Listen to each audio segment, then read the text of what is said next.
I try to steer a company called Next Education, and we are what you can broadly say is a K-12 solution providers.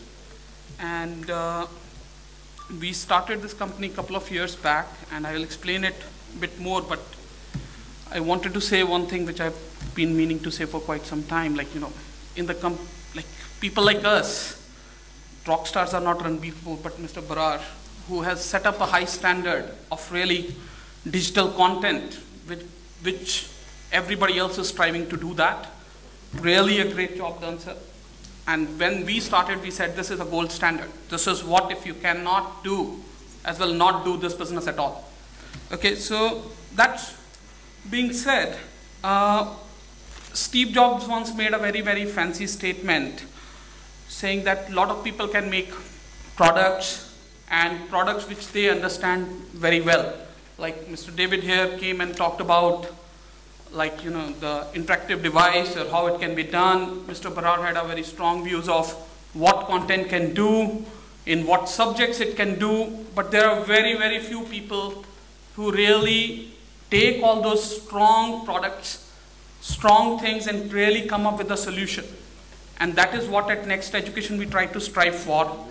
Take strong concepts, take strong products, and try to come up with solutions which really matter.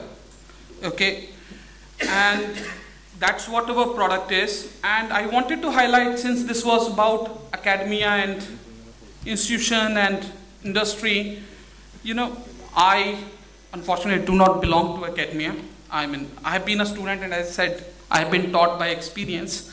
But we really looked around and we used a lot of research to really make our product, which is what I wanted to highlight. To say that, like, you know, it is a choice of the industry to really use what is out available in the academia and provide that to the customers. It is really lacking in terms of our ability to really use that. I will give you an example of, like, when we started doing content, there was not enough research done, we thought, in this country. Or even if I ask you today, if English is your second language, which 99% people sitting in this room will be, at what word count do you really understand?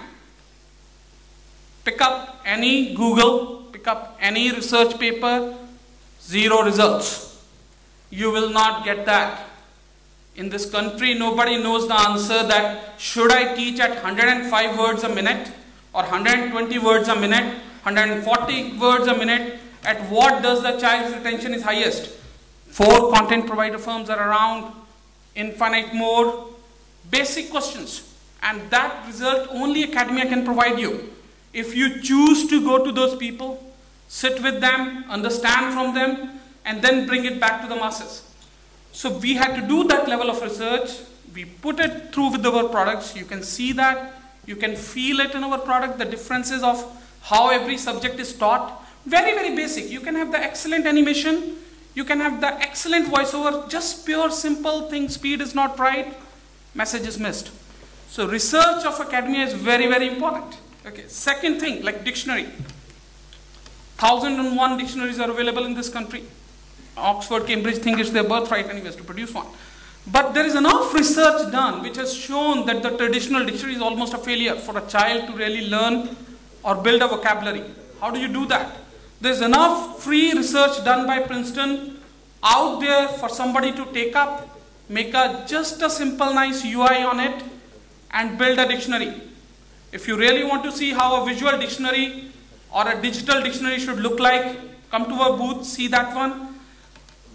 Third one, like, you know, how will a teacher use this? Like, you know, we can talk of content, we can say what great things it can do for the child, but if a teacher can't use it, if the teacher has a phobia, how will it get transferred? So you really need to sit down, figure out a set-top box remote, and then say, can I use this for a teacher to help him use this or make that message reach the student? So these are a couple of examples I wanted to give, saying that, you know, it is not that if you are running a business and academia is somewhere, business is somewhere, needs are somewhere, it's not like that. It is very, very few people want to have a focus on a complete solution People are a lot more interested in making products. People are a lot more interested in doing research. Somebody has to bring all that together.